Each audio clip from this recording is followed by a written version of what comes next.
How do you learn who you really are? It's not found in books. It's found on the battlefield. How do you learn who you really are? It's not found in books. It's found on the battlefield. All right, what's up, warriors? Welcome back, Battlefield of the Mind. I'm here with James Robbins today, leadership expert. And listen, you guys already know, we just jump right in. So rather than me trying to do a storytelling when James is a better storyteller, James, tell the people who you are and let's get into it. Rick, thank you for having me on your show. Great to be here. I grew up on a small cattle ranch in the foothills of the Rocky Mountains, which really shaped my view of life that, hey, work hard, but keep things simple. You don't have to complicate things. And I grew up and here I am still trying to act like a grown-up many decades later. But you said act like a grown-up. What a funny thing to do. For sure. I want to get into the leadership talk because we both I work predominantly with men. We still have our women's side, but predominantly with men. And leadership, spirit side talk, who you really are as your character, who you really are as a human being, your authenticity, the truth of you, your integrity. These are hard talks, radical accountability. We get into stuff on our side that's really heavy things for the leadership call.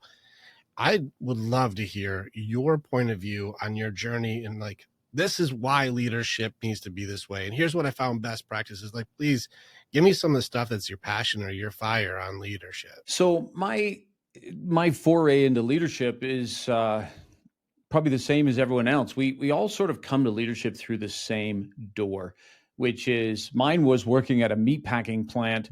And the culture was so bad that my boss's boss quit. Eventually, my boss quit. I showed up to work one day and they're like, hey, your boss just quit, so you're in charge, right? So we enter into leadership with either something like that or because you were a hard worker, people saw that you produced results, they trusted you enough, and they said, hey, you're going to be a leader. And it's this interesting transition that all of us go through because all of a sudden, what got us to this place called leadership is not what's going to get us to the next level.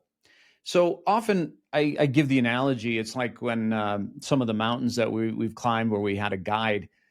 When you take a great mountain guide, well, once they were just a mountain climber, but they were so good at climbing mountains, they became a guide. But once they're a guide, it's actually no longer about the mountains because their success is hinged on whether they can move people up mountains. And this is the thing when you come to leadership really is about producing results through people, which means you've got to move people. And if you can't move people, well, you're not going to succeed as a leader. And how do you do that? Well, of course, there's a skill side to leadership, right? That skills that we gain. But honestly, more than anything, and I rarely hear anyone say what I'm about to say, leadership is so much about energy.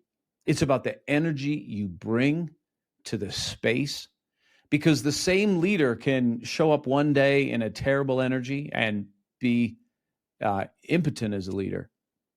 But that same leader can show up on another day and be in this great energy, and it's magnetizing, and people hang on every word, and they want to listen, and they want to do well to support the leader. So it's both of those. So, our company, we'll go into large companies and develop their leaders. And I can teach you skills all day, right? Yeah, how to hold people accountable, how to tell stories in meetings, and how to engage your staff. All important. But if you don't show up every day with this mindset of really what it means to be a leader, you're going to struggle to have followers. The energy thing's important. Who are you is a funny question.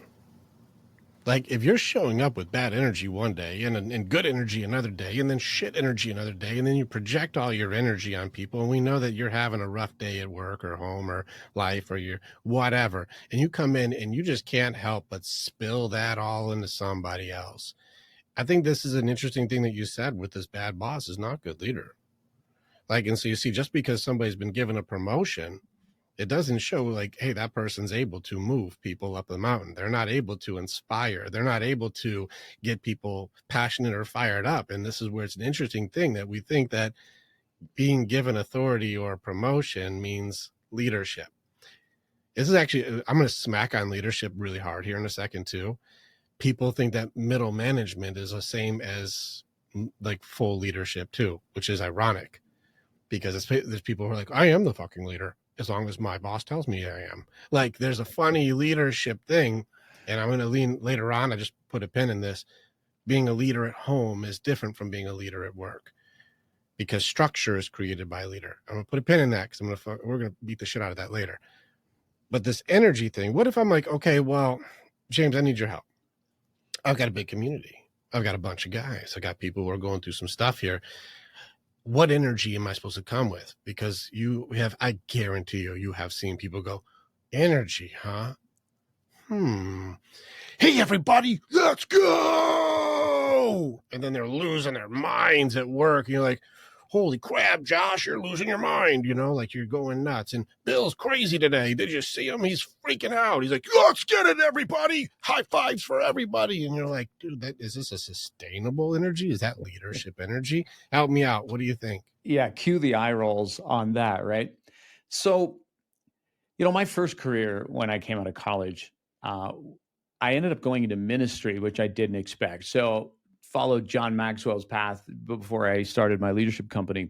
But the thing about ministry or any not-for-profit, it's a great place to cut your teeth with leadership because though you might have this small team of people that are on the paid staff, you have these hundreds of people who are not on the paid staff, and you've got to find a way to have vision and to motivate them. You can't fire them. You can't kick them out of the organization, unless they've done something totally egregious. And you've got to work through all these relationships. And so you just put in the 10,000 reps. And so that's what helped me, honestly, more than anything, develop as a leader is just having to be in the trenches with messy situations, making a lot of mistakes. So, about energy. When I was about 25, so again, I'm just this young preacher. I was in this mega church, and there was this terrible accident in our city where the subway crashed into another, all these people died. Well, it turns out that one of the victims, their family called our church and said, hey, we don't have anyone to do this funeral. Can someone from your church do the funeral? Well, all the senior pastors, they were out of the state on a conference. And so I was like the next in line. I'm 25 years old. And so they're like, hey, you got to do this funeral. I'm like, I don't know how to do a funeral. I've only been to 2 in my life. And I wasn't there to take notes, on how to do this. And they're like, you just got to go do it. And I remember starting to feel like, oh, why me? Why pick someone else? And for the next couple of days, I just walked around moaning about I can't believe I got to do this. I even called some of my friends hey, you're going to come and, sing some songs, which was more you're going to come and be with me so I'm not alone. So I'll never forget the day that I show up at this funeral home, and whoever the preacher is supposed to be the guy in charge who knows what he's doing, right? I walk in there so insecure, and I see people coming in and they're weeping and wailing because it was a young 28-year-old woman who was killed. And they're all coming in, and I was so overwhelmed. I pulled back into one of these side rooms, and I remember just thinking, okay, James, just 2 more hours and this is over. And I was moaning about how tough this had been for me. And then it's just voice in my head. It's hey, you're not the one having the tough week. And those people are. So get out there and comfort them. And that's all I needed. And it was this massive shift of, okay, I can do that. So I went out. Of course, I was still nervous, but I got up in front of and I led the crowd. I led this group and I served them. I gave them what I felt like I could that they needed. But that subtle shift from I'm so focused on me to let me help these people, that's the shift I'm talking about with energy. It's not about, flexing and getting everyone excited.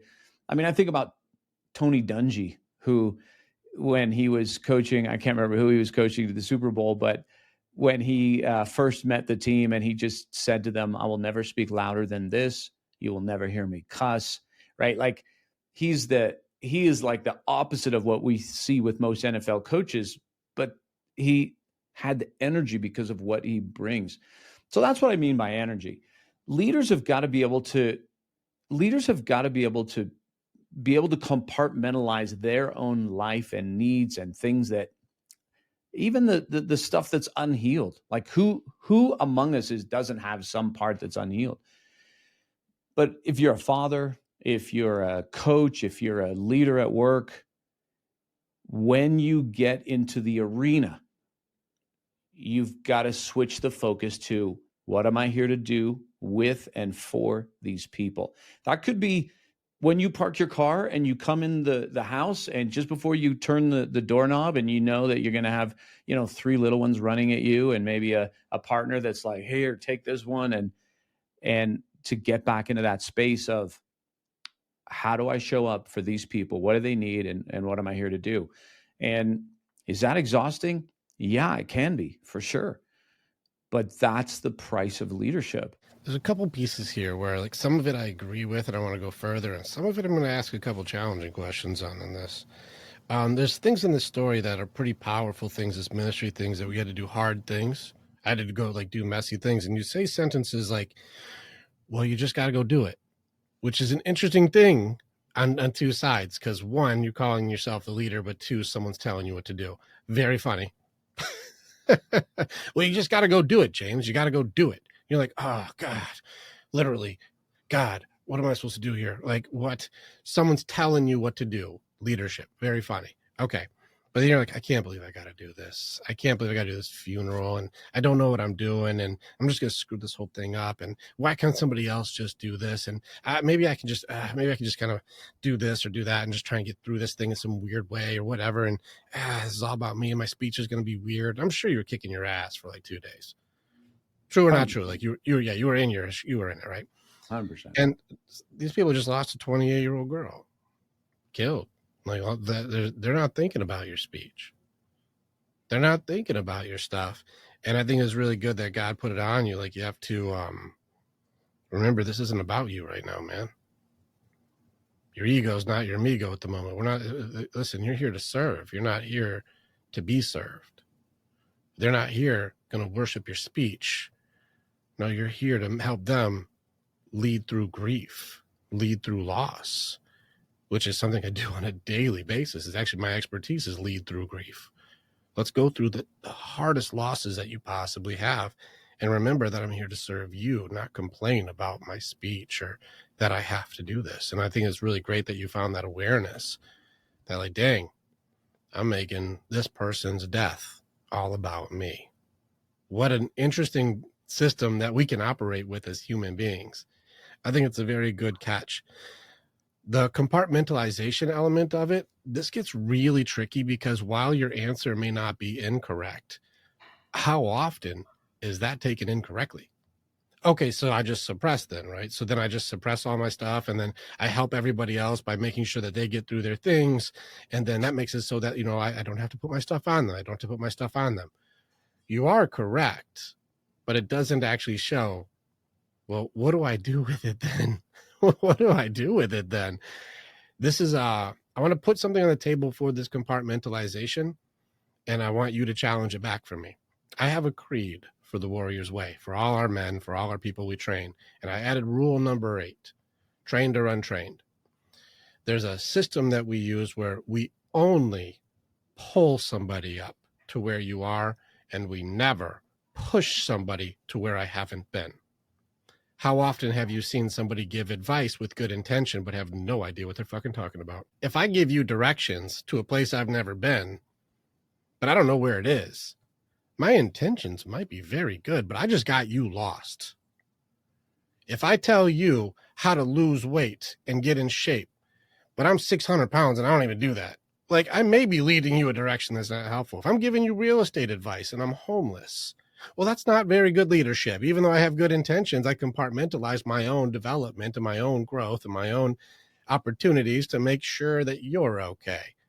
And this is the trap that I see, the manipulative side, the nice guys, the girls who do the people pleasing, the people who call themselves the helpers or the leaders, start doing this compartmentalization of self-development to help everybody, but they're giving terrible directions. People are getting lost left and right. And let's talk what it is, real talk in our world. How many other people out there do you see giving directions when you know they didn't do introspection? Let's call it what it is. I see a lot of people pushing when I haven't done it yet, but I want to help you get it. And that's leadership. I'm going to put it out there. No, it's not. Well, here, I have a couple of comments on that. So when we think about, it's also going to be hinged on how we define leadership, right? But let's visit the coaching space for a moment, because as you and I know, there's just a ton of people that put coach on their website because they had a transformation in one area and now they think that they can help other people. Now, maybe they can help other people, right? So like when we go into a company and let's say we're teaching managers how to coach and develop their staff, we break that down into, there's teaching, right? It's one thing to teach. It's another thing to mentor, right? So a mentor is someone who's been down that path before, which I think is what you're leaning heavily into. And you shouldn't mentor someone in an area that you've not walked that path. There is coaching, though, where you don't have to be the expert. You don't even have to have gone there. I think about who's the guy who was the kicking coach for the Miami Dolphins, but was in a wheelchair, had never kicked a ball in his life, right? I forget his name. I think he just passed away. That's a guy who was coaching, leading, whatever word you want to use, people at the highest level, but he'd never kicked a ball before, but he understood he could stand back from an observer and give advice on that. So I don't think it's all that I have to have been everywhere to give someone advice or to lead them.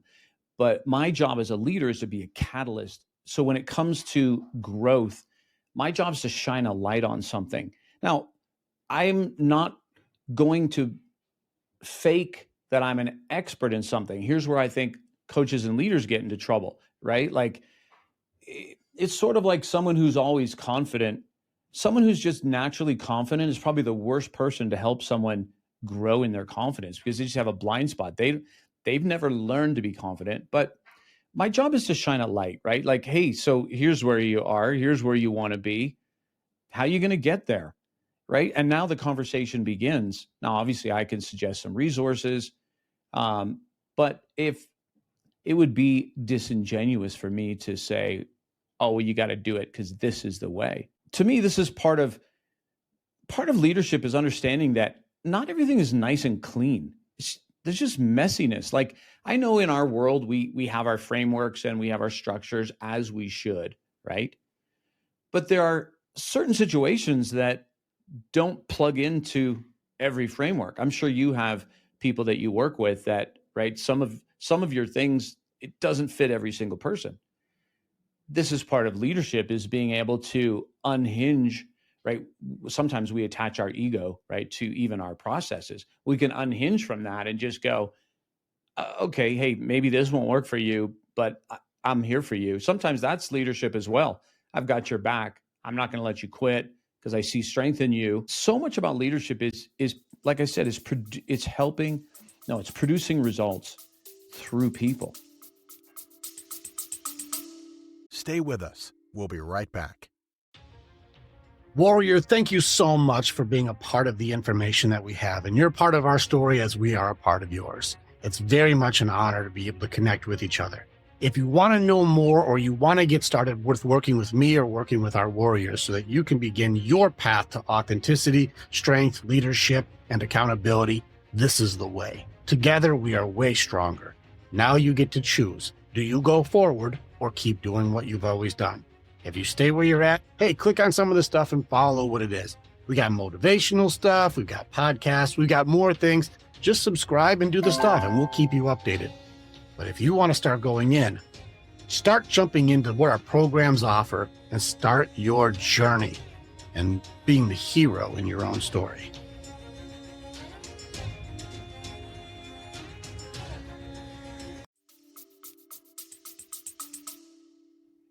Then I guess this is where I think we're aligned on this one. When you have people who are trying to fake confidence, fake information, fake their opinion as expertise, or even have, this is where, like, I got a whole case full of these credentials you get from doing all these programs and learning all these skills. I don't even know where they're at. We're finishing our doctorate and stuff. I don't even give a shit. Like, what I've found is highly important to what you're saying, which is why I like the wheelchair guy who's the kicker coach analogy, is I do believe there's a very massive difference today between someone who has credentials and someone who has competency. 100%. Somebody who actually knows what they're doing. Like you said, I can actually lead people to results. Check and look at my competency. I found here, want to see something really fun. How many times have you had somebody go, what are your credentials? What are your credentials? What are your credentials? And then the next thing they want to say is their credentials. That's what I found. I figured that out a long time ago. I'm like, every time you ask me, you really just want to talk about you. And so I started just skipping the conversation and just going, listen, we know we want to talk about your paper you wrote in college or something, or like some plaque you got. Let's just talk about your thing, get your pedestal out of the way real quick, and how you're something in psychology. And then now I can hear your story. And then you don't care about mine. It's not about me. You just want to talk about you. There's somebody who's got a lot of paperwork they've done, but no clients, no success stories, nobody who they work with, just a lot of opinions they got from people who challenged opinions, and they won't challenge opinions. Very ironic and paradoxical for a conversation. And yet here we are talking about credentials over competency. Do you really lead people a direction that helps?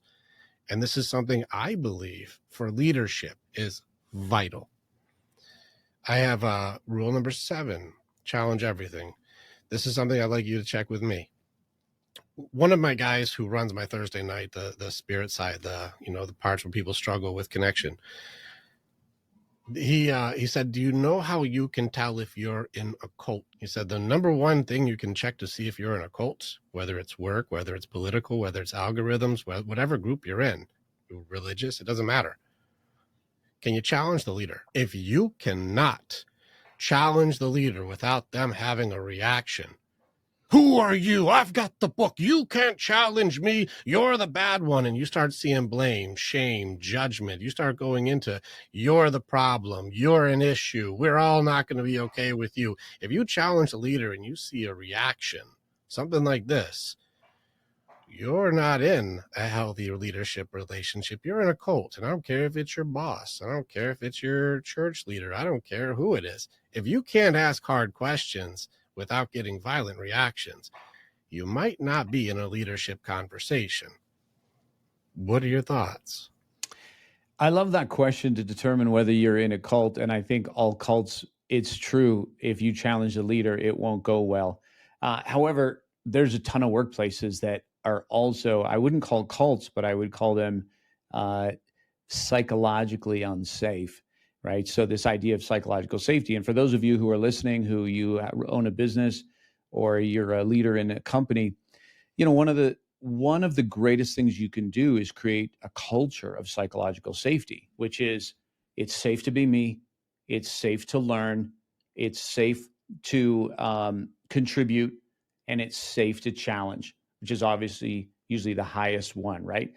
But if you can have your people that you're leading know that they can be themselves, they can ask a question and not feel stupid about it, they can contribute ideas and it's not, put down, and they can challenge you to say, I don't think this is the best way, and you're okay with that, man, then you're creating a great culture. Easier said than done to get there, right? This is the work we do with companies. And it's like, we'll go into some of these manufacturing plants in some small town, and, most of the people there are just kind of good old boys that grew up with not a lot of leadership training, and their egos get triggered so fast. And we try to help them understand that, but you won't get the best out of your people because people work in this sort of value exchange. Nobody says this, but it's like, if I work for you, Rick, it's sort of like a bank account. You're going to deposit not just money, but we deposit. We care about staff. We praise, we recognize, we appreciate. Those are all deposits in the bank account. Well, there's withdrawals, holding people accountable, challenging them, maybe asking them to come in and put in an extra shift. Those are all withdrawals, and they're all part of work. It's fine. We just have to make sure the deposits always outnumber the withdrawals because we need cash flow when you want to talk about influencing people. So back to, I don't want to ramble here, but back to the question about if I can't challenge someone, I am just living in a place of withdrawals. I'm working in a place that is not safe. I can't challenge. Even I might have a better idea than the leader, and this is stupid, but he won't listen or she won't listen. I got to just swallow. All right, then that's a withdrawal for me. And how we operate as humans is we want to level that scoreboard. And so we're like, okay, that's fine. That's fine if he won't listen. I just won't bring my best.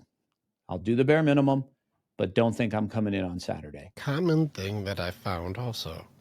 And good call on your deposits and withdrawals. This also works in relationships, by the way. 100%. But you're very right. And so you see the difference from a bad boss and a good leader. A good leader is like, well, how do I make it so you can be the most amazing, productive version of you possible? How do I inspire the passion inside of you to make it so you can be the best of yourself? How do I do that?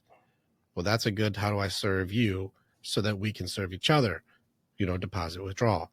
But you see, like, the take mentality, like you said, no, shut up and do your job because I said so, by the way, which is a fantastic parent sentence of you're the worst. Just by the way, like if you can't explain it and you need to punish because you don't know how to do an explanation, great leadership, by the way. And so this is really interesting to watch, this withdrawal system. Also, good on you for catching that culture, not a cult, because that's what we say. We don't have a cult, we have a culture. And it's awesome that you caught that immediately. Well done. The thing about culture, you think about where we get that word, and you think about from biology and mediums. And the crazy thing is that if you have a medium, so a petri dish with whatever substances in there, and you take a bunch of stem cells and drop them in the medium, well, that medium might turn those stem cells into liver cells. But then take a different medium, drop stem cells in, and now they become skin cells or heart cells. So in other words, what the raw potential becomes is completely hinging on the medium that it's dropped into. That's why in the workplace or in your home, in your family, like what's the culture? And is it helping people take their raw potential and bring it to its highest form? Because here's the thing. If you have a team of 10 people, and I can get each of those 10 people to just be 10% more engaged, I just gave you another employee, right? That's already trained that you don't have to pay for. So this is where managers and leaders have to view it as like your scoreboard, once you become a leader, is how successful your people are. Which is why you want to do everything in your power to help them be as successful as you need them to be. But this is the challenge. Everyone's busy, right? Like everyone's busy, and leadership is sort of nebulous. It's not like here's the 5 steps all the time. And so what happens is leaders are drawn to task work, right? So like, just let me get to my to-do list. And how many of you who are bosses out listening right now have ever had that moment where you think, I hope my staff don't find me today so I can just get stuff done, right? And because when we get stuff done, we feel better, like takes stress away, like I'm making progress. But where we leverage ourselves is by making sure, hey, my staff member, Paula, what does she need to be more engaged? And it's not just about going around serving them like, what do you need? What do you need? Bottom line, you know what people need to bring their best? There's a sort of a cocktail of these, what we call engagement drivers, right? People want to be cared about. We want to help them get better and we want to appreciate them. But people also need an environment where they're making progress, right? If they're not making progress, they're not going to be engaged. Can we connect it to purpose? And can we give them autonomy? Leave them the hell alone. If you just take those 6 things I just said, and you can bring those to every one of your employees, they're going to take it up a level. This is powerful. Before I take this a direction, I want to make sure I don't take you out of like, that's what I do. There's a lot of talk around the work structure, but I'll be hard pressed. And you tell me in your experience, if you've seen the same pattern. The workplace is generally, especially for the men's side, the workplace is usually not the bigger struggle. It's how do we create this structure that you're talking about, our culture at home, when I don't have HR, when I don't have a boss to lean in on, when I don't have someone else? How do you create this structure or leadership at home? So is that something that you also work on with people, or is it mostly stay in the business side? Because I don't want to take you into a area it's not your area. So all my corporate work is in the business world, but back when I was a preacher, it was the same stuff, but on the family side. And it's still going to come down to the same principles. They're just going to be teased out differently, right? Like at the end of the day, what are you building? Like, what's your vision? What kind of family do you want? You and your partner together. Hey, what do we want? How do we want to raise our kids? What do we believe about raising our kids? That question, though, and this is in when I do warrior training with my guys, section 13, I had to move this late in the program. What do you want? I think, have you seen that question ends with crickets? What do you want? They'll say blanket stuff like happiness and joy and love. And like, well, you couldn't tell me what those are. You know, I have a whole happiness training where I'll challenge a Harvard professor on it. The definitions are wrong today. I don't know what it is. So we're just saying blanket statements. No, what is it you want? I'm aiming at, I want west. I'm like, what location are you trying to go to? And so it's one of those things where it's like, what do you want? How do you help people navigate this? Because whenever I started with that question, people don't know. Yeah, for sure. You know this because you've worked with people and you have the same conclusion that I do. Is what you see is it is maybe the toughest question to answer. What do you want? What do you mean, what do I want? Oh, what do you want? Like, what am I allowed to want? No. What do you want?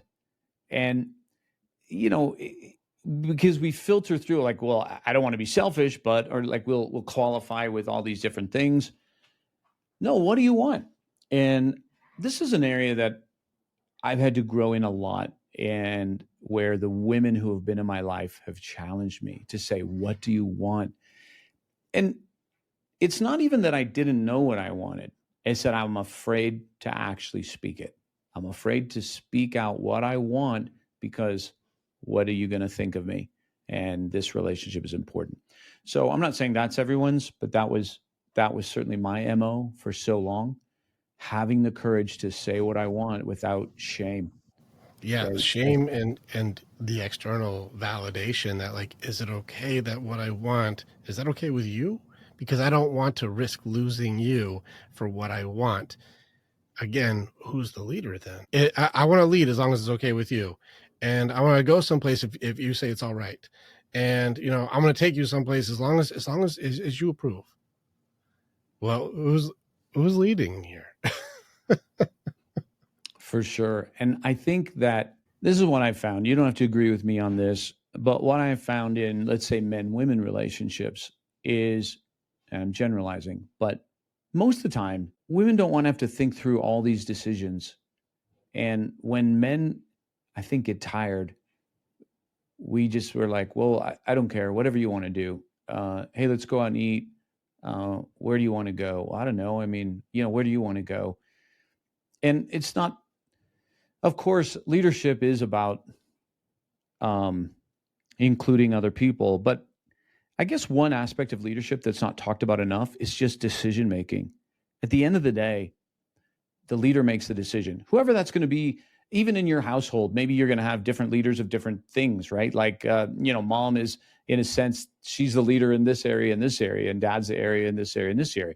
There's no right or wrong. It's what you figure out for your relationship, what's going to work for you. But if it's not working, then yeah, maybe you need to change up the dynamics. But I think, well, I'll just speak for myself. My personality, if we're Myers-Briggs, I'm an INFP. So we can be very like, hey, I'm good with whatever. And that can really actually hurt my leadership. And so things I've learned, just even, let's say, in romantic lives, is to be able to say like, hey, let's go out for dinner. Would you like Chinese or would you like Greek? Those are your choices.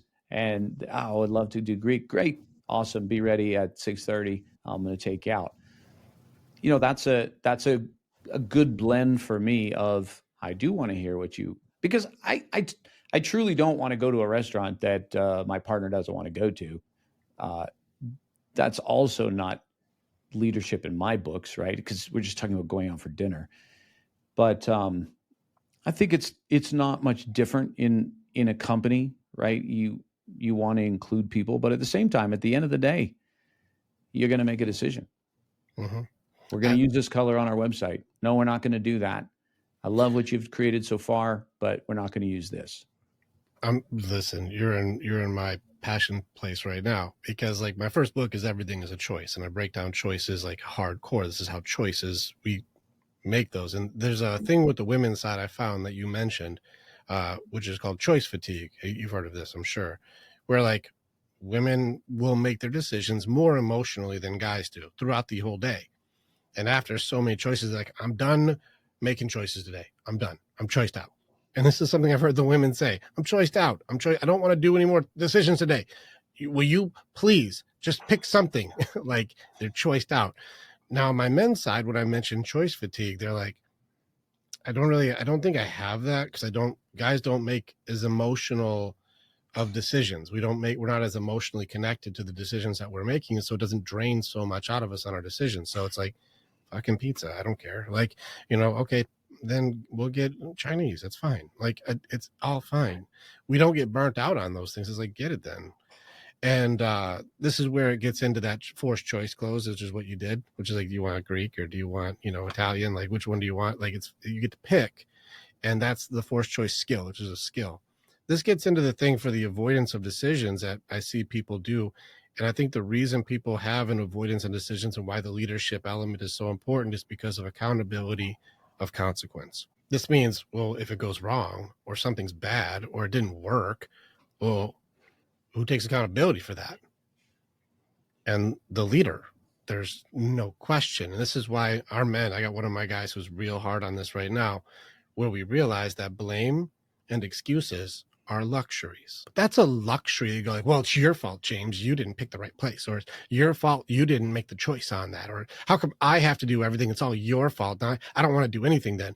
The luxury to have someone else to blame or something else to excuse, you don't have to do it. What a luxury we have today. What a luxury that you don't have to do it all, because there is nobody to blame. There is nobody else there. You have somebody to go ahead and point the finger at. What a luxury you have. The leaders don't have luxuries of blame, shame on other people, or blame and judge other people, and blame and tell everybody else it's your fault. I make excuses and justifications. We don't get that luxury, because you can do 100 things right and one thing wrong. And what do you think people are talking about? The accountability to the consequence is something where leadership is actually very, very, very, very, very difficult to do. Because when it all goes wrong, I don't get to point the finger on like, well, you picked Chinese. No, Exactly. I chose. Yeah. And so that's a tough one. I got another direction for this one I think you're going to like too. I want to just interject a comment, because I'm so glad you brought this up, this accountability of leaders. So one of the things, if you're a boss or you're a leader, ask this question. Have you said sorry more to your staff than they have said to you? And the reason I'm asking this is because when I'm speaking at a conference, I'll ask that question. I'll say, how many of you in this audience of 500 people have ever had a boss or leader apologize to you? And maybe like 2 or 3 hands go up. And there's a problem there, right? Because when you think about it, like in my environment, I apologize to my staff all the time. Why? Because I'm clear about a role that I need to live out as a leader. And one of the things we do when we work with companies is we will get the leaders to create a leadership philosophy.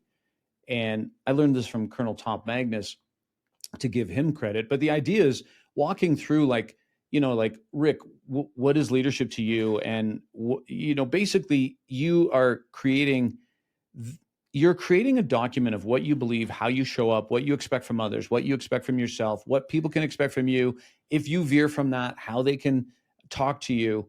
And you give that to all your staff. And now this is the thing that you're held accountable to, right? Like you have to hold them accountable for producing results, or don't be in business. But they should be able to hold you accountable, but to what, right? Not to their old boss or to someone else that's not you, but to you. And so this comes back to that authenticity part of leadership, right? A lot of leaders, they think like, well, I got to be like so-and-so and I got to be like so-and-so. No, you just need to be you, but be the best version of you to lead people. And what is that version? And then let your people know this is my intention. And when I veer off this course, you can call me on it. So in my world, to give you some examples, let's say I'm on the road, I'm giving some speeches at conferences, and then I don't stay in touch with my staff. And in a sense, I kind of ghost them. Not kind of, I ghost them. Well, I've had to come back and be like, hey, I owe you guys an apology. I was not as accessible as you needed. And I'm sorry. I'll do better next time. So there's just many times I'm apologizing to my staff because I'm not being what I know I promised them to be. And this comes back to that accountability piece you brought up. When a leader is clear about this is what it means to be a leader or a husband or a friend, then when you don't show up at that, just take accountability. Don't judge yourself for it. Just be like, hey, I was not what I needed to be. I'm going to do better. Great. That actually earns more followers. You said don't judge yourself for it. And this is something I'm probably going to go a little Rosenberg on you on this one. You said don't judge yourself for it, but I'm sorry. I'm so sorry. I apologize. I'm so sorry. I wasn't good enough on this. I didn't do what I thought I knew I should have done. I'm sorry. I'm so sorry, James. I'm sorry. I don't agree with you on this one, especially as a leader. I don't agree with this even for my people at all, because how can you say I am sorry and that's not a judgment? Like, I am is an identity. I'm so sorry. I didn't do enough. I wasn't available. I didn't do what I knew I should have done. How is this not judging? You're judging hard. And so that assessment of yourself is going to be part of my judgment to make it so now I'm doing a self-shame of I am sorry. I go a little more Rosenberg on this one. I don't think we need to apologize. But you did say the key words that I do agree with. I can accept accountability for something I did. And I can also go through and state my intention of my intention really was this, not to harm you, but I was doing this behavior. I acknowledge how it affected you. I can see that affected you in a very certain way. I learned from the situation that I need to be more accountable to transparency and openness on my calendar and my time for you. Make sure that I schedule you as a higher priority than maybe what I was doing for relaxing or avoiding. And then make sure that from now on, this is my new system that improves your life, my life, and our life. Can we agree that that's a better way? And they're like, yeah, I like that. We could do that. Did I ever say, I am so sorry? So I love your perspective, but isn't really this the same thing minus the word sorry, taking ownership for this is important. A gap? The words I am sorry have been very misused in identity. Again, this goes into NVC and nonviolent communication and Marshall Rosenberg, and he gets into it, calls it jackal speak. Say you're sorry, James. You made a mistake. Say you're sorry. No, say you're sorry like you sorry, mean Rick. it. I'm sorry. No, so sorry. Say it like you mean it. Whatever that means. I don't know what that means. Say it like you mean it. Like, this is an interesting way for humans to speak to humans, because what if you say I'm sorry? And most people don't give the intention and say, here's how I've learned and grown from it. They go, okay, I'm sorry. I'm sorry. I fucked it up. But that's not connection. That's not growth, and knocking myself down to make it so I should feel bad for something that didn't go the way I intended it. How does any type of a shame system of I am bad improve everybody else? I don't think it shows strength in leadership to knock myself down. I think it shows more strength to say, I can see how I can do better to build us up. I see it differently because I separate shame and an apology. When I said don't judge yourself, I can say I'm sorry to someone and feel like I'm not judging myself. How I define judging myself is when I bring in shame, when I bring like, you're terrible, you're this, you're that. No, I'm just human. Hey, I got busy on the road and I should have been better, but I wasn't. I'm going to let the staff know that's not my intention to be like that. Sorry that you couldn't reach me, whatever it is. But I'm not going to walk around feeling like I'm a bad person or a bad boss. Then why have to apologize if you didn't do anything intentionally wrong? Unless you really intended to do harm and you learned I have to apologize for my intent to do damage. Because I think regardless whether I intended or didn't intended, I didn't live up to what I said I would. And so there was a gap there. So I don't want to pretend that that's nothing, because when they've had a performance gap, I'm going to call them on that. I don't want them to make excuses. Part of that leadership is I'm not going to make excuses. I should have been in this. I didn't. Because one of the things that this is a deeper conversation about even growth mindset, at least how I view it, Rick. I want my company to have a growth mindset. Look, you don't have to be perfect, but you need to be growing. Like, just keep trying, take risks. And when you blow it, okay, no big deal. You can speak about that. So that's how I view it. Like, I don't beat myself up, but I'm also going to. So maybe it's just the word sorry that we're disagreeing on, because I think we're agreeing on the concept of taking ownership. All of the stuff you're saying around this word, because remember, you got to remember the evolution or growth that you've done on your climb to be able to understand that I've evolved out of sorry being a shame system. 99% of people have not. And remember, say you're sorry is something your parents would tell you to do without explanation and teaching. Your teacher would tell you, say sorry. You tell them you're sorry. Why? I didn't mean to do anything. You tell them you're sorry. Okay, I'm sorry. No, say it like you mean it. Sorry, I don't know. And so now you're going to say, hey, as a leader, you go tell them you're sorry. They may not have an evolution in their own development to understand I've removed shame from my equation, which is very difficult for people to do untrained, by the way, to not go back to this elementary school version of you who has to feel ashamed for anything they've ever done bad, wrong. And so while we may be agreeing on the terminology of, intention and accountability and authenticity, I'm with you. That seems aligned. I don't know if it's necessary to teach people to apologize, especially commonly to create connection. Because I teach my girls, my family, I teach the people in my group, apology isn't necessary if you do like those 4 steps I talked about. Accept accountability, state your true intention, acknowledge how it affected them, learn from the situation and how I can improve next time to benefit each other, and then make an agreement that from now on, we do it a better way. So now we're a stronger team. I never, ever, ever have to apply shame to leveling up. And so it's the word. You're not wrong. It's the one word that has been indicative of shamefulness throughout our entire upbringing that I'm like, could we remove that and still get a good result?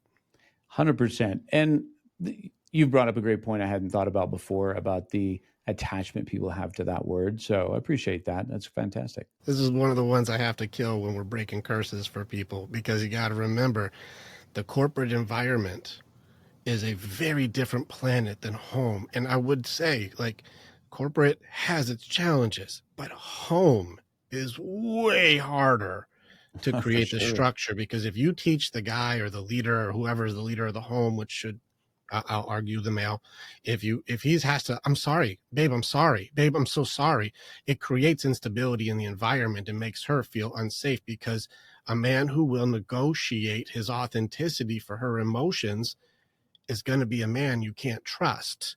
Okay, I'm sorry, babe, I'm whatever. Okay, sorry. And then you start looking like a dependent and not a leader. Start acting like a boy and not a man. The women don't do well with a hyper apologetic guy who doesn't show accountability, authenticity, growth, development, connection on how we can improve, and then say, hey, we can do better this way, babe, I got you. But the guy who's like, I'm sorry, I didn't, okay, I'm sorry. That's it. I said sorry. And this is where people are taught that sorry means something. But if you keep wearing that word out without improvement, it means nothing. It means less than nothing. That's the only reason I harp on that word, is because I see the pain that a belief system around my identity is to be shameful and sorry causes massive disbelief in oneself. For sure. And it's like a currency that when you flood an economy with new money and it causes inflation, like you said, if somebody's hyper sorry all the time, that loses its meaning. Not only that, but some people feel shut down. Like, well, I said sorry, so you can't say anything. Right? Yes. Correct. Yes. And that messes people up more. They're like, I can't talk now? Well, I said sorry. What are you mad about? You should shut up. I said sorry. It's like, no, I'm not doing that. It could also be my Canadian roots. We just say sorry a lot. It's just part of our culture. My Canadians, I do it. Oh my God. My Canadian guys, they're like, oh man, I'm sorry. I'm not sorry, but I'm sorry. I didn't mean to say sorry. And they catch themselves in the loop. It's actually really funny. All right, good. Thank you for going on that journey with me, because a lot of people get like, well, I'm sorry I even said sorry, man. Fuck. Like, I'm like, well, I just sometimes I see this will cause more harm, but obviously your intentions are never to do harm. I've already caught the vibe off of you. You don't have any of that energy. And so, like, your intentions are good. It's just I've caught that one has inadvertently caused damage on accident, especially the home world. I could see that for sure. I got one for you. This is one that I've been on for probably about 3+ years now. And this is why I teach my men in a very different way on this one. When it comes to leaders, like the leader, and we can stay corporate with this one because it works the same in corporation. When it comes to leadership, how often do you see the leader receive empathy? The leader, go ahead and fuck up your paycheck. Watch the leader. Does he get empathy? Like, oh, hey, James, I can see you must be having a hard time. You're a week behind on paying me for all of my hard work. You must be going through a lot of stuff right now. How can I connect with my brother on this one as I'm not getting paid and my kids are getting pissed off that I'm not buying groceries right now? Yeah, that's one of the prices. That's one of the price leaders pay, is that they don't get empathy, of course. It's one of the reasons why it's lonely at the top, as they say, the higher up you go. But I view this as, okay, I'm a business owner, and it's not really my employees' job to have empathy for me. I think they do, because I have a connection with them. And to me, that's part of being a good leader, right? Having a connection with your staff, not so they like you, but when you are showing up as the leader that you can be, your staff will be loyal to you because you're helping them get better. You're helping them grow. You're giving them a culture to thrive in. Who wants to leave that? So they don't want your boss to do poorly, but they're not attuned to you, right? Like, you think about how we are attuned to our staff. Like, one of our staff walks in and let's say they just look like maybe something's bothering them. That sticks in our mind. And then we'll think, I'm just going to go follow up with them later to see how they're doing. Our staff might see the same thing with us, but they're just not going to come and say, hey, Rick, you seem, a little bit down today. Everything okay? I mean, maybe they say that to you. They don't say that to me. But I think part of that's just societal, I think. Correct. Now, if it's societal, and this is, again, the bigger issues I've noticed is at work, there's at least if you're in chain of command, that means like you're still under somebody else who would give that middle management guy like empathy still. It's that the top guy. This is where I saw a teacher do this one time, and he wrote down like math problems, and he did like 1 + 1, 2 + 2, 4 + 4. He started writing a whole bunch of stuff down. He did a whole bunch of problems in a row, and the 10th one he wrote it wrong. And the class starts laughing at him. He's like, what are you guys laughing at? I was like, you got that one wrong. He's like, well, why did nobody say anything about all these ones I got right? I got 10 right and 1 wrong, and all you guys talked about was the wrong one. Like, that's leadership. I was like, I did 100 good things and 1 bad thing. You're the worst boss ever. Like, I just did 100. Did we have goldfish memory on all the good stuff? Yes. But I remember that day that you didn't pay me on time. I remember that day that you were going through your divorce and you had an outburst on James. I remember that. Like, well, human being, man, not to us. No, you're not. Now, in work, let's call it what it is. This is what I've got my own group for this too. Leaders can get empathy from other leaders. Yes. 100%. Leader to leader can be empathetic because you're like, I understand the plight you're carrying, and you're carrying how many 1,000 people, 2,000 people? That's a lot of weight. Listen, I've got my own Atlas's burden over here. I'm carrying my own world. I'm like, it's heavy. And so leader to leader can be empathetic. Business owner to business owner can be empathetic. Father to father can be empathetic. Like, dang, that's a lot to carry. Most of my men, 99.9% of them that come in, have never received empathy like that. 100%. This is why groups like what you have are so important, right?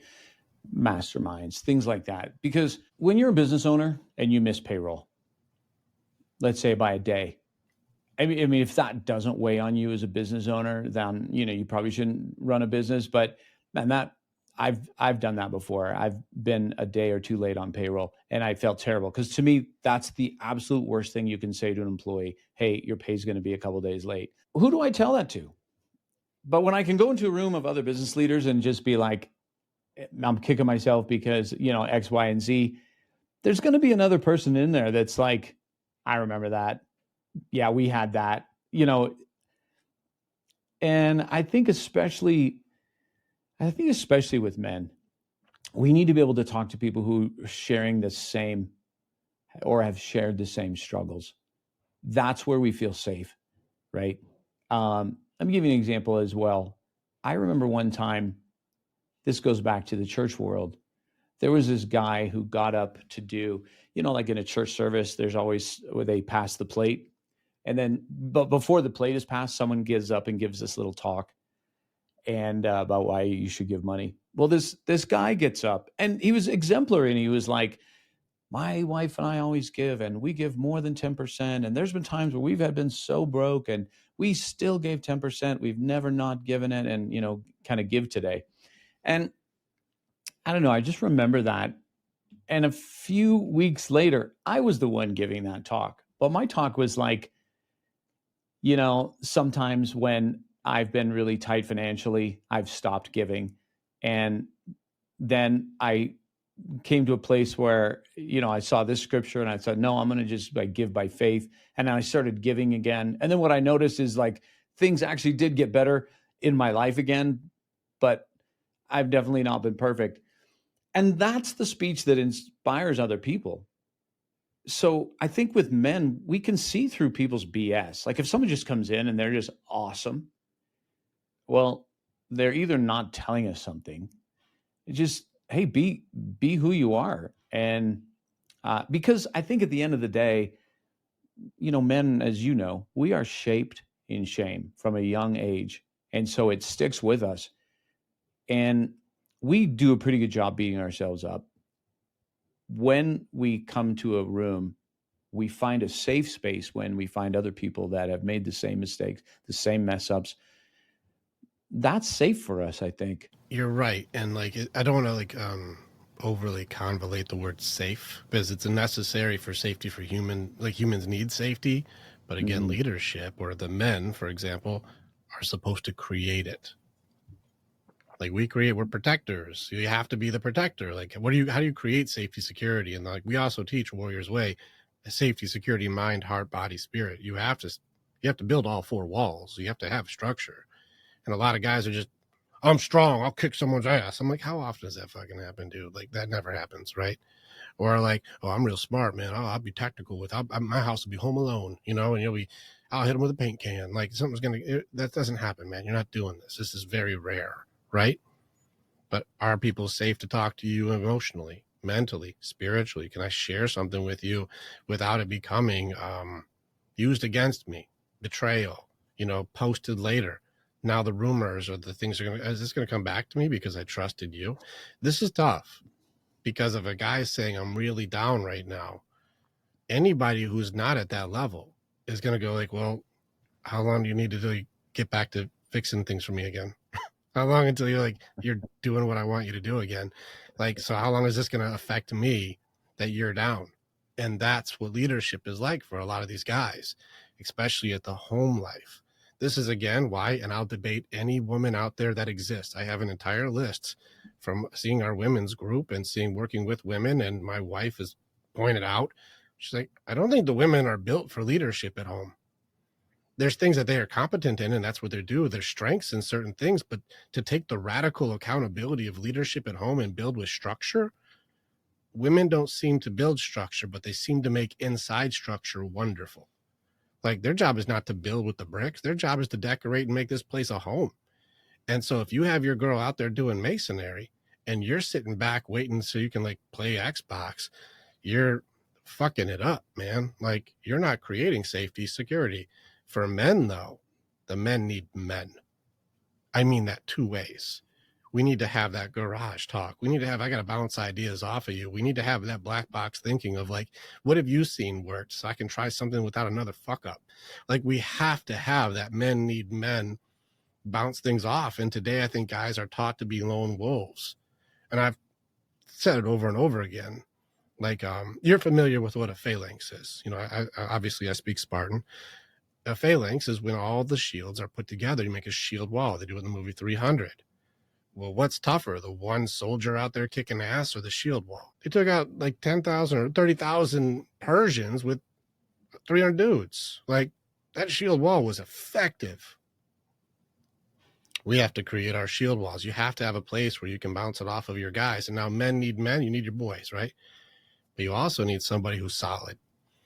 How often have you seen people go, my mentor was this healthy male or this healthy person I saw growing up? It's 99 out of 100 going, never had one of those. Yeah, for sure. For sure.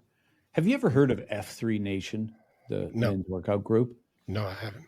F3 Nation is really cool. I think there's almost 100,000 guys that do it. Basically, it's a workout group. It's free.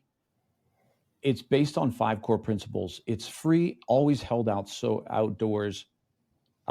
It's peer-led. Everyone takes a turn leading workouts, and it always ends in a circle of trust. And the reason why I think actually you would love it, actually, I first got invited. A friend of mine called me up to invite me to his Christmas party, and my wife and I, my then wife, and I had to break him the news that actually we're getting divorced, and it's just this tough moment. And the first thing out of his mouth is, "Oh, you need to come work out with the guys."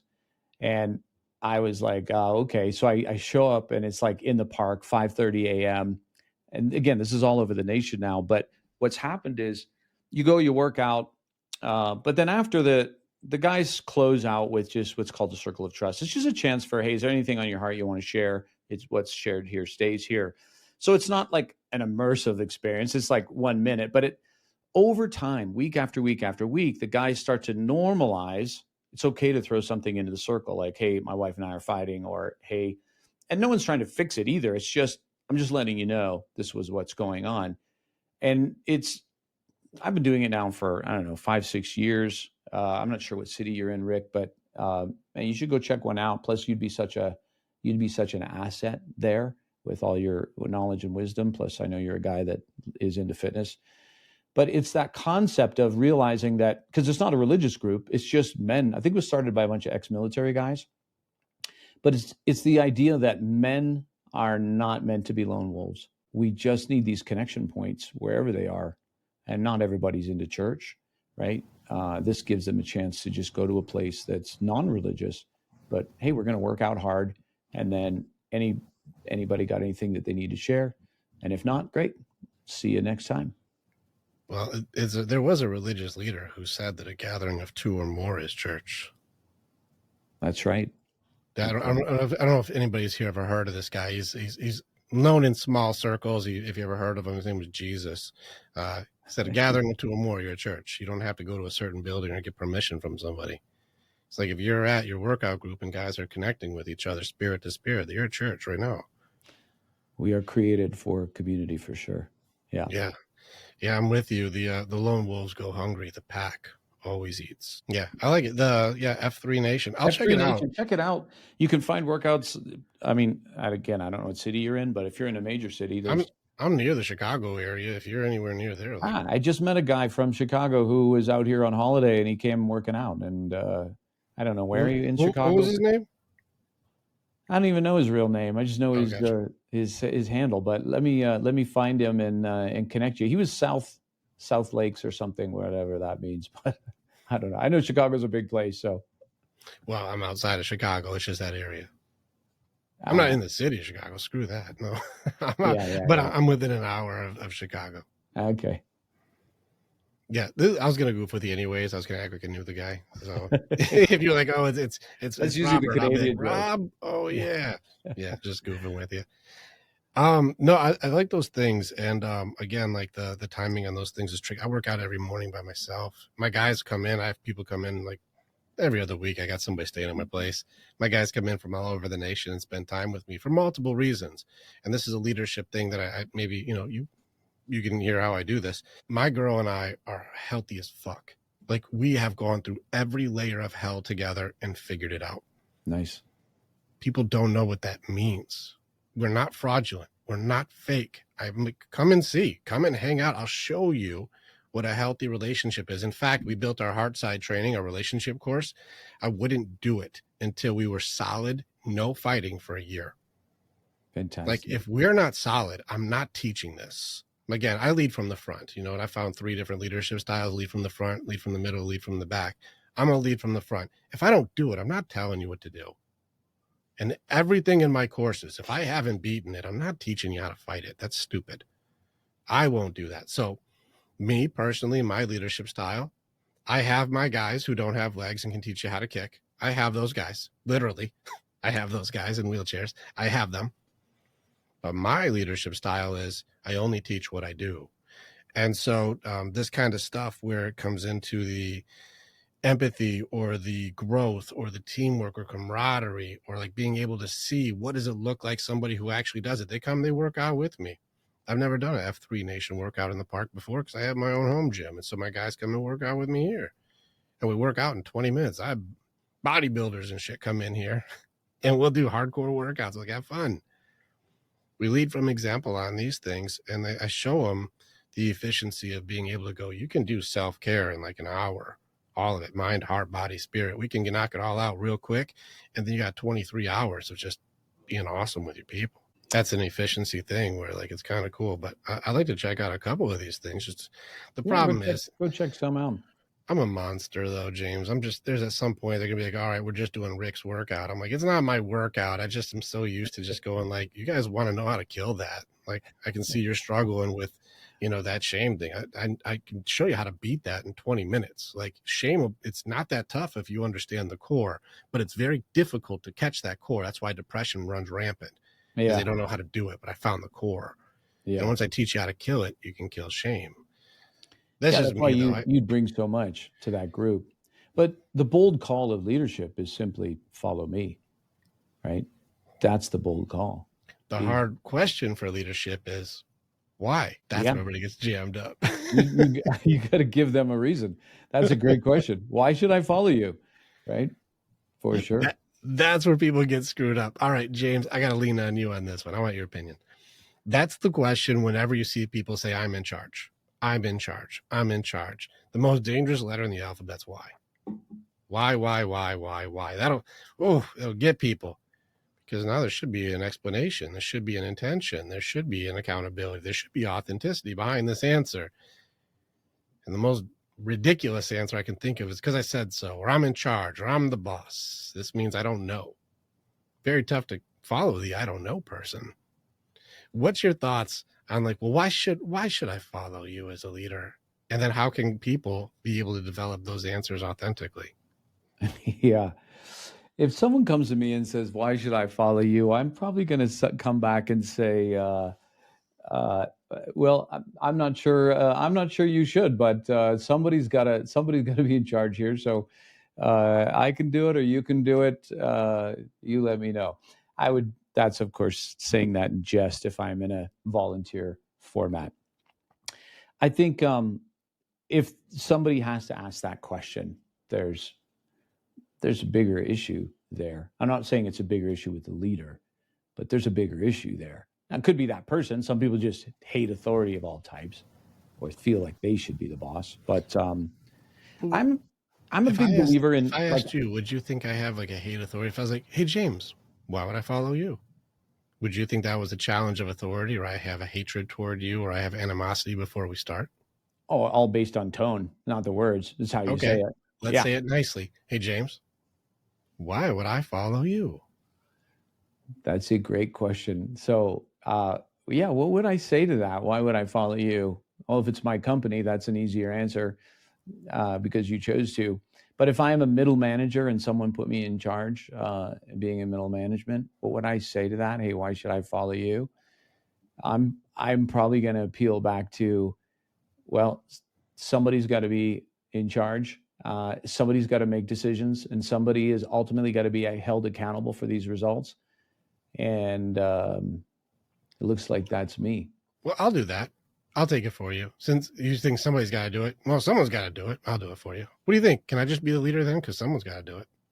Then I'm probably going to say, well, I'm kind of curious why upper management didn't have you lead then. So help me understand that. How come you're not in charge? I'm probably going to turn it on them at that point. You just did the why back. And so I don't know the answer, so I'm going to ask you the same question and see if you do. Now, what if I do?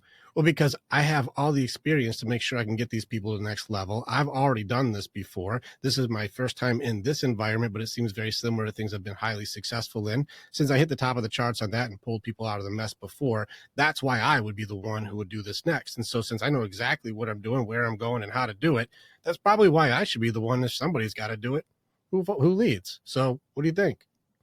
Yeah, absolutely. I mean, if I'm doing a speech, I've got to inject some authority at the beginning because I want people to listen to me. So I'm going to appeal to that. But sometimes you have cases where it's not clear. Like someone just gets, like in a manufacturing plant, someone gets put to be the team lead and everyone's like, why you? And it's tough for them to have an answer because they don't have an answer. Is it, they just got chosen. Correct. This is what's messed up at times about leadership in the workforce. Well, I've seen people get promoted because they're tall. Yeah. That's not leadership, by the way, because they're like, well, they're tall. They probably won't argue with them. I would.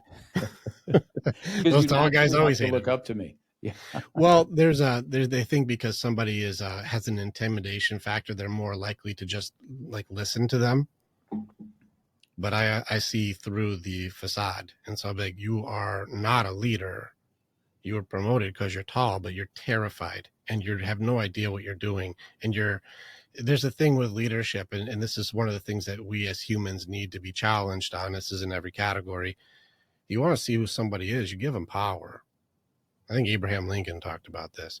You want to see who somebody is, you give them power, give them authority, give them promotion, give them advantage, give them a little more than another person. Doesn't matter what it is. It could be fame, it could be money, it could be beauty, it could be just something where they have abundance more than somebody else. And then see how they treat people. This will show you leader or bad boss. This will show you if you're actually a decent human being, or if now that you have advantage, you can't wait to take advantage. And this is something for people to be aware of why are you doing that? And if you can't answer why and you're just doing harm, you are not a leader. You're a bad boss. Go ahead. Sorry, so much of this goes back to, when I said how we all enter leadership. And what happens is when we first become a leader, we're thinking, I don't know what I'm doing. And so we go back in the Rolodex of our mind to the only leaders we've ever been under, which if you're young, it might only be like 2 bosses you had, 1 coach in high school who screamed at you. And so you have this really tiny thing to draw from. It's a little bit like when you're having your first baby and they tell you to go to Lamaze class and you're like, what the hell? Like, you're not going to remember any of this because it doesn't have context, which is why when someone becomes a leader, yeah, great. Have some humility and then full on try to learn, get people in your life, get mentors. Just understand that we come into leadership half blind, but don't stay half blind. Right? Like develop yourself, develop the skills, continually read, go to courses, get mentors, because, nobody wants to mess up someone's life, but the research is clear. Like Saratoga Institute found that 50% of people's happiness is directly linked to their relationship with their boss, like 50% of happiness at work. So think about that. Nobody told me that when I became a leader. Like that wasn't in the fine print. Like, here's your corner office. And by the way, 50% of the happiness of your now former friends is linked to you. I'd be like, wait, what? No, I don't want that job. Like, who wants that job? This goes back to how we started this conversation about the responsibility of leadership. That's actually a heavy burden to lay on a leader, but it's the programming of society that's done that. So it is what it is. Just understand how I lead, how I show up, the energy, whether I bring my best and try to do my best is going to impact these people's lives and how they go home and see their pets and see their loved ones. I have an impact on them. The more people you lead, the more people you're sending home with a certain vibe. And that's why leaders should get paid more. Agreed. And that's a very tough one. And again, like, Eileen, I'm so much more in the homes than I am in I have only 2 companies I do their mindset training for. So like I try to keep my corporate world because a lot of times a lot of stuff I teach goes against their stuff. So Sure. I can't believe they keep me involved half the time. But so I'm like, you do know you can start your own business. You know that, right? They're like, oh my God, my boss would hate that. You know, I'm like, you do know you can follow your dream. You Rick's know that, right? clearing out the place. Yeah, I'm like, you do know you're allowed to also have a dream. You know that, right? You can do it. You know, I'd so love I to have see the those, testimonial. After Rick's training, 10 of our people quit and went and bro, started their own businesses and got happier. like, I'm real talk. I'm surprised some of these companies keep me involved because I'm like, well, if this isn't your place, start your dream. I'm like, Yeah, you could do it. 100%. 100%. So funny. But as far as the elements that you're talking about, yeah, the 50% of someone's happiness is dependent on the boss that they have. First off, I see this as a radical mistake on our parents' part. Of course. This is a parent issue. This is something where you didn't train your kid to have the autonomy you spoke of and have the ability to find purpose or find the way that they progress authentically, or to know that they're cared about enough that they don't need the external validation of somebody who is given authority. And there's just constantly trying to appease a parent is, you know, the happiness from your boss. That's a very difficult thing to put on a boss at work, especially, again, they're not trained. They're just like, well, Tim's out, so James, you're in charge. You're like, the fuck? I don't want Tim's job. You're like, well, neither did Tim. You're up. You know, and like, so like that's difficult because now I have to somehow figure out how to do it. And then you have that person who pissed Tim off to make him not happy, now making you unhappy, and you're responsible at 50% of other people's happiness. Way to go. You know, that corporate world is very difficult because there's so much disingenuine and authenticity that you have to confront on a daily basis and call yourself leader. So that's tough. I lean into the home though. That's home. The home is tough. 50% of my family's happiness is based on my leadership. That's a tricky job to have because listen, James, I'm a girl dad. I got 3 teenage girls. I've got Andrea's cousin who's in her early 20s who lives here, and my girl Andrea, my baby. That's my girl. I got 5 females in this home. There's only one other male, and he's a mutt. He's a mixed dog. I don't know what he is. He's like 5 different breeds. There's 2 boys in here. That's it. And 50% of their happiness is based on me. I got teenage girls, man. This is a roller coaster of emotions. I don't know what's going to hit the ride today. I don't know. But I know I got to stay solid track. I got to be solid for them. This is a very tricky thing for guys to have to be accountable for the happiness of others. It's weird, I think, this is my opinion, it's weird, I think, that people would put that kind of pressure on anybody. 100%. I don't know that stat translates into the home. I think, to your point, it's a problem if the happiness of your kids hinges on you, right? I think, again, our job is to prepare our children for society, to be successful, to navigate those waters. And so much of that is helping them to find the autonomy, to build the strength, not to find the strength, to build the strength over the years where they can manage life, right? Confidently. I have 2 girls, they're in their 20s. I can look back at things that I think I did well, and then other things I didn't do well to prep them. That's on me, definitely not on them. But as long as you teach them how to navigate difficult things, they'll figure it out. So, yeah, for sure. Trust their strengths, right? Trust that overall what you put into them, and it's not. I used to think it's like these little motivational talks you have with them. It's not. It's just day in, day out, them watching you, watch how you handle stuff. That's how they're learning. They're just downloading your example. Now we're on the same page for I pull people up. I don't push them up. Mm-hmm. My girls watch us. Yeah. They watch Andrea. They watch me. They watch how we interact.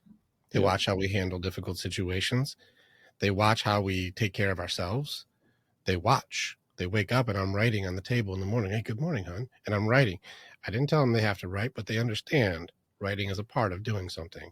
Mm-hmm. Our gym is right in the middle of you walk to get downstairs to where they're at. They have to walk by our gym. They'll see me in the gym. They'll see Andrea in the gym. We'll work out. Yeah. My daughters are all athletes. They all work out. My oldest right now is waiting for us to be done because she's like, I want time to be able to have time with you.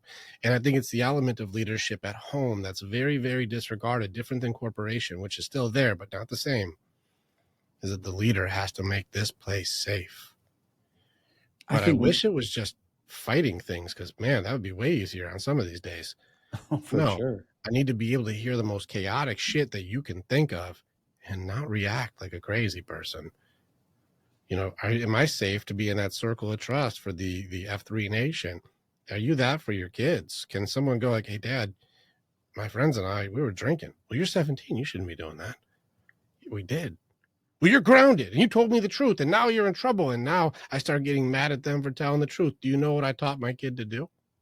Lie. I taught him to lie to me. And I punished them for telling the truth. I trained them that. It's like, we don't do that here. They can tell me we've gone into the shit, man. You don't think that life takes it any easier on me than you guys. Everything from self-harm to young promiscuity to exposure of information they didn't have any tools for, really shitty boys. Like I'll go down a list, you know, the stuff that they've had to deal with the other side of their family. There's nonsense. I think leading at home is 10 times harder than leading in the corporate world. And I think that's why you'll see some CEOs crush a company and just produce great quarterly returns and their family is a mess. I've had them. Those are the guys that come to me. They're like, I'm a billionaire here and I'm killing it. My wife treats me like shit. Yeah. And I'm like, you're missing key structure. And because at home, you can't hide forever. Yes. So eventually you got to deal with everything that you haven't dealt with. But at work, you can hide. You can hide all that stuff. You can blame and you can make excuses. As long as you're not the top guy, there's always somebody who didn't do something right. For sure. At home, you don't get that luxury. This is why I lean into leadership so hard at home, because if your home life isn't good, how good are you at work? If you're sitting there stressing because, man, my girl and I are just not okay. I don't know what I'm doing wrong. What am I doing wrong? I don't know. She's not okay. I did everything that I can think of. What the fuck do I do now? Like, James, I need that report done. And you're like, oh shit, where's the report? You know, like you're gonna bring it to work. This is difficult to manage for somebody who won't get empathy. Difficult to manage for someone who doesn't have some place to go. Can I bounce this off of you? Because I don't know what I'm missing. And I think this is where you and I come in. Well, you have to have somebody who at least goes like, well, there's a thing you do there, man. You do know there's a way to climb that mountain, right? You do know, like, what are you using for the ice pick? Like, ice pick, I just have this box of crayons. I'm like, you can't use crayons for ice pick, bro. No. We got to get you the right stuff here, right tools. And I think that's where we lean into, like, you know, you've got your journey. You've got your stuff that you've gone through, these difficult things. You've done difficult climbs. You've done hard things. And I think I'd like to lean in on, like, tell me some of that journey testimonial element of, like, the reason I had to write these books and the reason I have to teach what I teach and the reason I'm called to do what I do is because every one of us, I believe, at some point you'll feel an invitation from the soul, or whether you want to call it psyche or inner life, when things aren't in alignment. And when I say when things aren't in alignment, like you know what that feels like. And it could be from the career, it could be from your family, it could be all things. It's just like something's wrong. I don't know what's wrong. Something doesn't feel good. Or the question, is this what I'm supposed to be doing with my life? And the book that's coming out in August that's titled The Call to Climb is a motivational fable written about a character that sort of stumbles into this village in the middle of the Bolivian Andes, only to find out that they've been expecting them, because this is a special place where there's a mountain that calls you to climb when you need to have a conversation with your soul and you need to actually listen. And so the whole book is about this journey of tapping into living an intentional life and not living on autopilot. Because as I lay out in the book, what I believe your purpose in life is to actually bring the most honest, authentic version of yourself to the planet. That's your gift to the world. Your purpose is the soul's calling, and the soul is expansive. It wants to express itself. It's like the seed of an oak tree. If you ask a seed of an oak tree, what do you want to be? I'm going to be an oak tree. It's who you're becoming. That's our purpose in life. We will do many things, especially as men. We're always like, but what do I need to do? Like, maybe I'll go build schools in Africa or something. Yeah, maybe you will. And that's an extension. That's sort of a worthy pursuit. But your purpose is just to bring you to this world, that best version of you, to your family, to your workplace. And as you do that, like the oak tree, it's going to do things. It's going to provide shade, and animals going to live in it, and people are going to sit under it. But all of those things happen because of what it is. And when we can start to get clear on, who do I want to bring to this world? Like, who am I? All the to-dos will come later, but we want to create a spiritual compass, right? A spiritual vision. Yeah, what do I believe about parenting? Not what do my parents believe? What do I believe about parenting? Why do I believe that? And how am I going to live that out? What do I believe about being a friend? What do I believe about being a partner or a spouse? Why do I believe that? So when we start to carve out our vision, now we've got that direction. And now we can start to climb. And as we climb, we're going to hit those headwinds, all those formative beliefs and fears that are going to hold us back, the shame, all the good work that you do. That stuff comes out in the context of the climb when we're doing hard things. So the book was really written about my own journey, but it's for anyone who just realizes that, hey, I want more alignment in my life. I want, as James Hollis says, when the path is right, the energy is there. And I just want to, I know we're wrapping up here because both of us are going to have to go, but I want to just mention about hard things. And I am 100% confident you will be on the same page as me here. Hard things is something that should just consistently be in our life. And I'm not talking about survival hard things like I'm just trying to manage, like get the kids and all that. Like that's hard. It's hard when you got young kids. But I'm talking hard things that challenge you that you're doing, whether that's at work, whether that's taking on a project, whether that's you're going to deliver a speech and you're like, I hate speaking. I don't want to do this. Whether it's getting up at 4 a.m. to go work out. Hard things are the best school for us to uncover everything and grow. And that's why we climb. The call to climb is not a summit. The call to climb is bringing the best of you to this world. Sounds awesome, dude. And I'm going to kind of recap kind of what I saw. This book is encompassing the concept of there is a spirit in you. There is a calling inside of you that most of us suppress, deny, close off, and shut down. They turn off their spirit and their dream. They turn off their purpose. They turn off their stuff for complacency and for just going with routines and doing what other people tell you to be. That conversation with your soul, man, do people avoid that. And climbing the mountain and having the conversation with your soul, which is really conversation and connection to God. Like, who are you and what's your purpose in this universe? It's not a religion. It's a relationship. And I think it's very powerful that you're like, go have a conversation with your soul and see what the answers are. That's badass. That's some warrior shit. We do that hardcore, what we do. I very much am with you on that.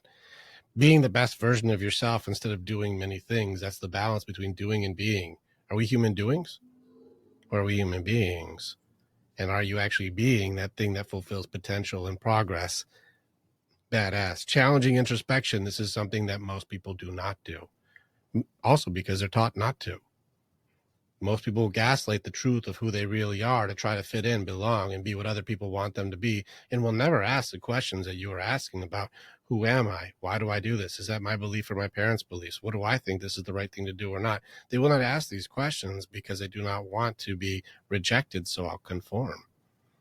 That's the definition of cowardice. It's the opposite of courage. Conform. Not run away, just conform. Be what everyone tells you to be. You find yourself on the journey. I found my purpose on the journey.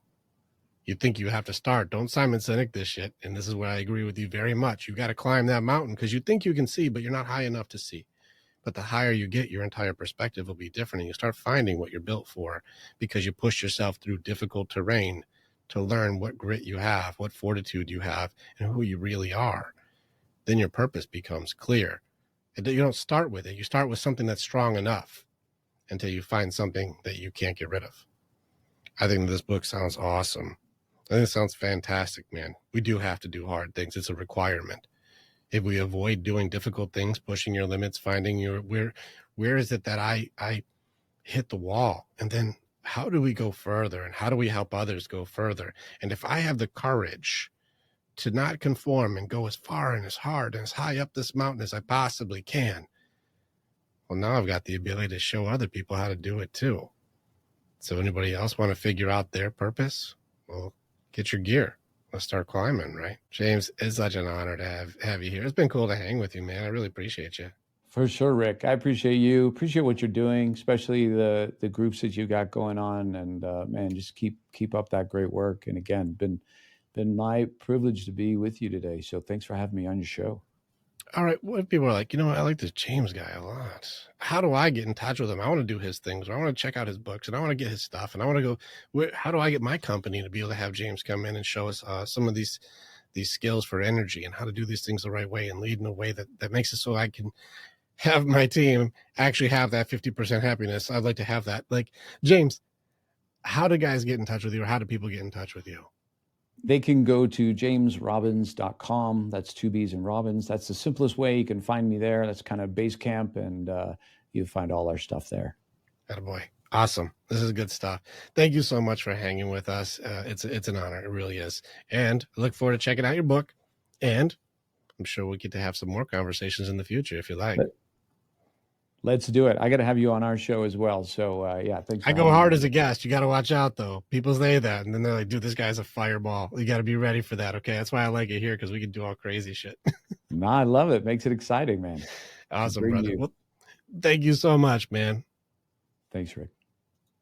Click on the button and you can become the hero in your own story. It's time to start making the choices to change. And the evolution that you're going to do begins with choosing the next step. This is the way. And together, we're always stronger.